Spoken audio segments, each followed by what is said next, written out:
આજે આપણે ભરવા સબ્જી મસાલો બનાવી રહ્યા છે, જેમાંથી ઘણા બધા ભરેલા શાક તો બનશે જ, પણ એ સિવાય પણ ઘણા બધા શાકમાં તેનો ઉપયોગ થશે. અત્યારે મેં મસાલા કેપ્સિકમ બનાવવા માટે એ મસાલાનો ઉપયોગ કર્યો છે. આવી જ રીતે રસાવાળા બટાકાના શાકમાં અથવા વટાણા બટાકાના શાકમાં પણ તેનો ઉપયોગ કરી શકાય છે. ટીંડોળાના સંભારામાં પણ આ મસાલો તમે વાપરી શકો. એ સિવાય ભરેલા રીંગણ, બટાકા, ભીંડા અને ગારેલા પણ બનાવી શકો છો. તો ચાલો બનાવીએ. એક પેનમાં 2 ટેબલસ્પૂન તેલ લેવાનું છે. તેની અંદર એક નાની વાટકી શિંગદાણા અને 8 થી 10 સમારેલા લીલા મરચાં નાખવાના છે. શિંગદાણા અને મરચાંને થોડા શેકી લેવાના છે. બધા શાકમાં લસણ ના જાય એટલે મેં લસણ નથી લીધું. તમે ઈચ્છો તો લસણ મરચાંની સાથે નાખી શકો છો. હવે તેની અંદર અડધો કપ ચણાનો લોટ લેવાનો છે. તેને પણ શિંગદાણા અને મરચાંની સાથે સારી રીતે શેકી લેવાનો છે.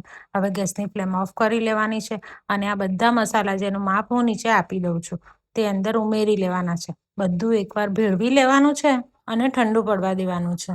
તમે બેસનની જગ્યાએ સેવ કે ગાંઠિયાનો ઉપયોગ કરી શકો, પણ લાંબો ટાઈમ રાખવું હોય તો બેસન લેવું વધારે સારું, કારણ કે ફરસાણ થોડું ખરું થઈ જાય. આ મસાલો 1 મહિના સુધી સારો રહે છે. બસ હવે બધું મિક્સરમાં ગ્રાઇન્ડ કરી લો. તૈયાર છે ભરવા સબ્જી મસાલો. રેસીપી ગમે તો લાઇક, શેર ને કમેન્ટ કરજો. Thank you.